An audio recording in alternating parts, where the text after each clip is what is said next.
So, most of you who come to these gatherings have been listening to us for a while. You've been listening to recordings.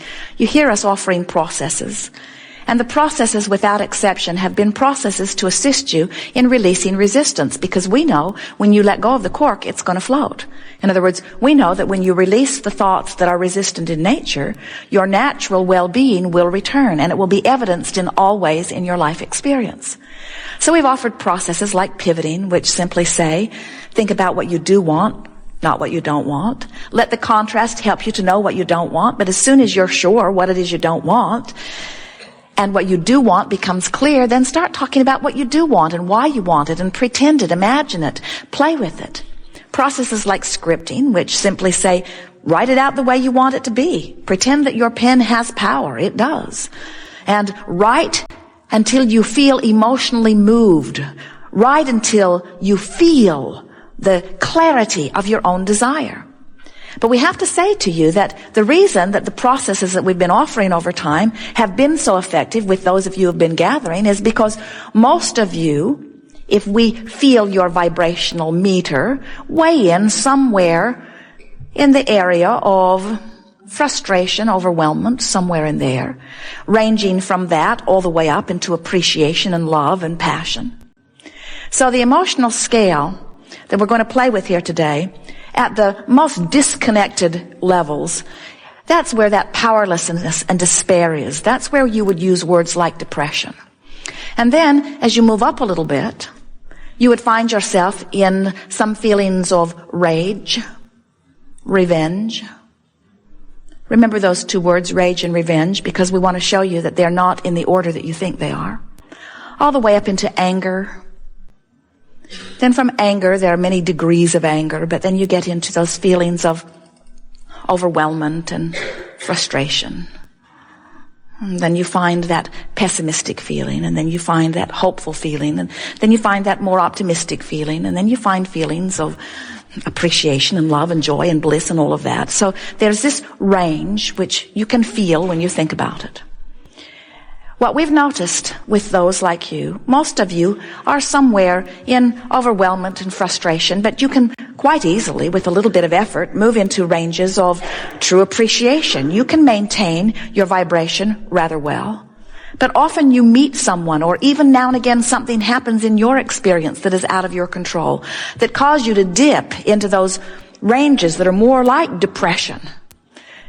And what we've noticed, sometimes someone who is truly depressed, truly feeling disempowered, finds unconsciously, in a sort of self-survival way, guided from source really, finds a true thought of anger, even hatred and revenge.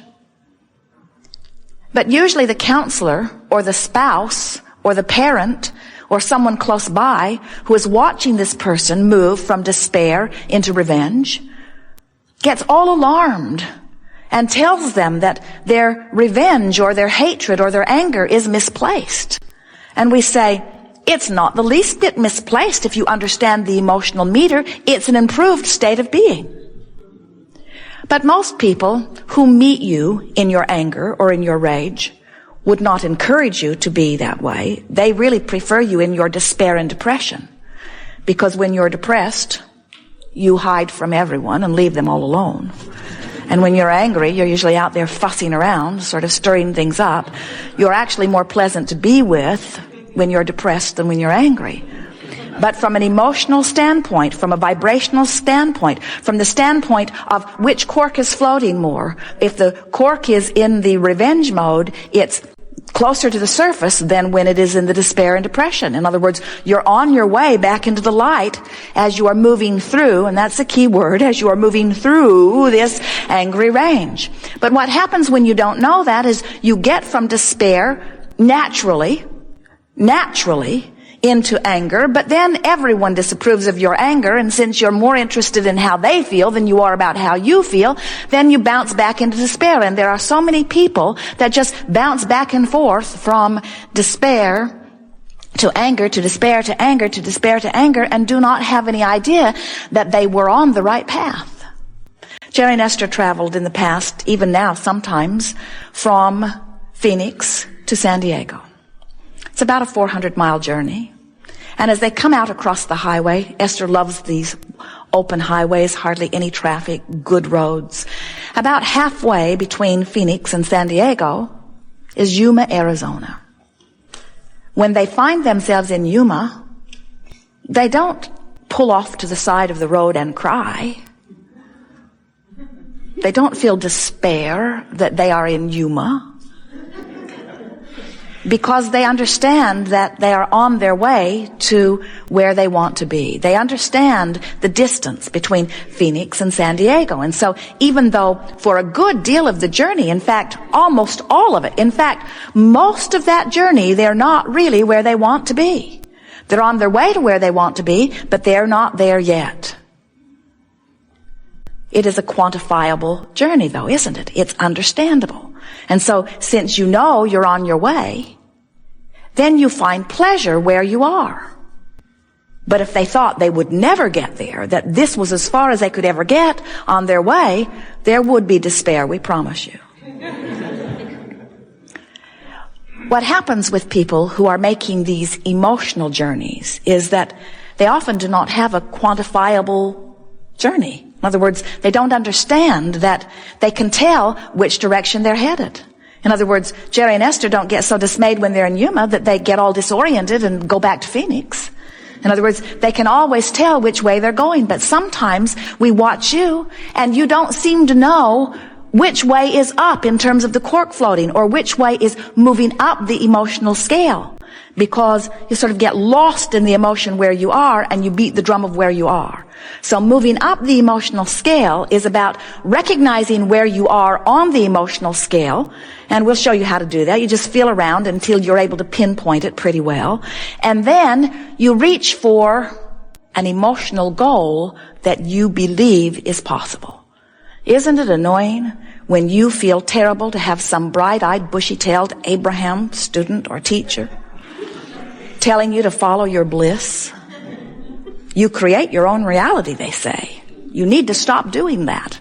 What you really want to do is just eliminate them from the face of the earth. In other words, when there is a big difference in the vibrational frequencies, there's not much help that comes. And so what we're wanting to show you is how you can bridge your vibration into something that is absolutely manageable. So think about it. If you are in a place of utter despair or depression, and you're reaching for some thoughts of hatred or revenge, don't you acknowledge when you find them that they do feel better? In other words, don't ask the world to vote on the appropriateness of them, because they'll tell you those thoughts are not appropriate and that you should have been reaching for love. And we don't disagree. You are reaching for love, but you can't find love from that despair. It's too far vibrationally apart, you see. So as you reach for something that you can reach for, Jerry always said, as he was teaching people in business, set your goals far enough away that they inspire you, but not so far that you feel discouragement.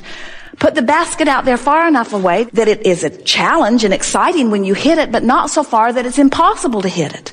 And this is the same thing. You're wanting to reach for an emotion that you have access to, that you and only you, because no one else knows, is a vibrational improvement. So you reach for that life-giving anger, and you beat the drum of it for a little while. And then, once you stabilize in anger, once you leave depression behind, are you hearing what we're getting at? When you stabilize in anger, now you have access to frustration, where you did not have access to frustration from your despair. So now you stabilize in your frustration, now you have access to some hopefulness, where you did not have access to hopefulness from your rage, maybe from your anger, but certainly not from your despair. You get the sense of this? So think about it. It's so logical. And as you play it, you'll see how well it works. If you are beating the drum of despair because something that has happened that you cannot control and it's knocked the wind out of you, you feel terrible, and now you're reaching for some thoughts of anger, and as you consciously do it, you're doing it on purpose, and you find that anger and suddenly you're breathing again. In other words, you don't feel so claustrophobic, you can catch your breath, you're feeling better, your friends still don't like you, but you feel better. You feel better. You've done it deliberately, and now you say, I've done that on purpose. Do you see? Can you feel what that does in terms of feeling of powerlessness? When you say, I'm choosing this angry thought on purpose, you're no longer powerless, are you? And so here's the magic of it. If you're making the best of where you are, which we've got to admit, it's not all that good. Rage is not the best place to be. It's just better than where you were. So if you make the best of it and beat the drum of it, and then you still make the best of it, you've got to feel angry. And if you still make the best of it, you've got to feel frustration. And if you still make the best of it, you're going to be in overwhelmment. And you still make the best of it, you're going to get into pessimism, and then you're going to get into hopefulness, and then you're going to get into optimism, and then you're going to get into a more playful, you get the sense of it? If you're making the best of it, there's no place that you cannot go. The difference is this time you can tell which direction you're facing. You can tell which direction you're facing so you don't have a meltdown in Yuma. You don't just spin there year after year after year after year after year after year, because finally your guidance system is working. Jerry and Esther have a navigational guidance system in their vehicles, and as they're coming across in the monster bus from one place to another, there's an antenna on the roof and a computer brain in the coach. And there are satellites in the sky which triangulate their position. So Magellan always knows where they are. And then they just program the address, the city, and the street, and even the numbers often of where they want to go. And Magellan then calculates the route for them from where they are to where they want to go. Magellan never says, "Where have you been?" Magellan never says, "How long have you been there?" Magellan never says, "I'm not going to tell you. You didn't listen last time."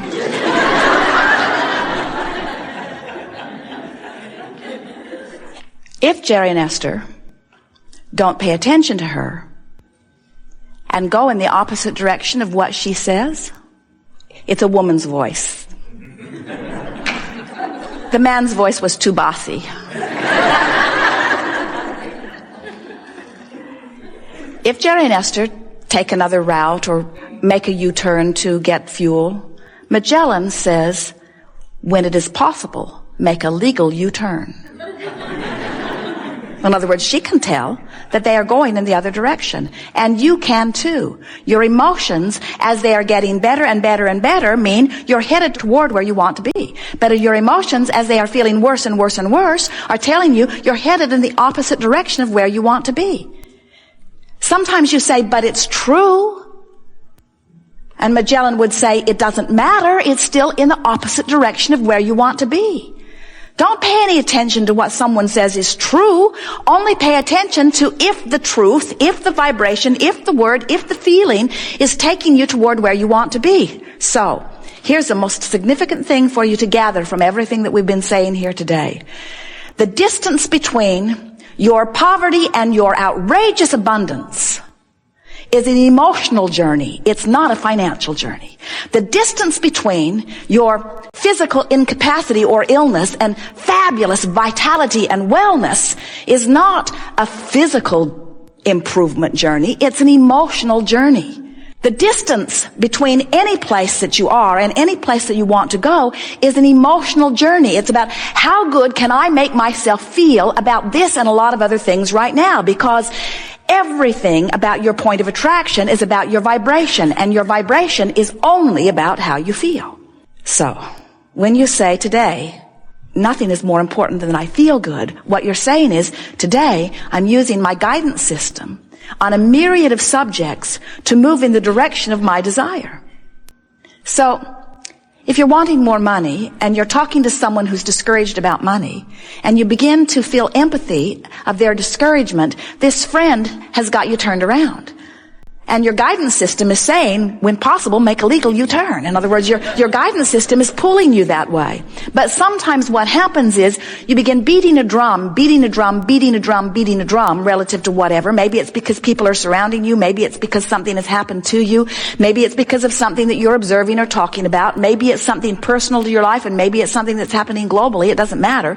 But you've got yourself focused upon something so that you've got a very strong reverberation going on, and it feels to you like the thoughts are thinking you. It doesn't feel to you like you're choosing the thought. The thought just keeps showing up.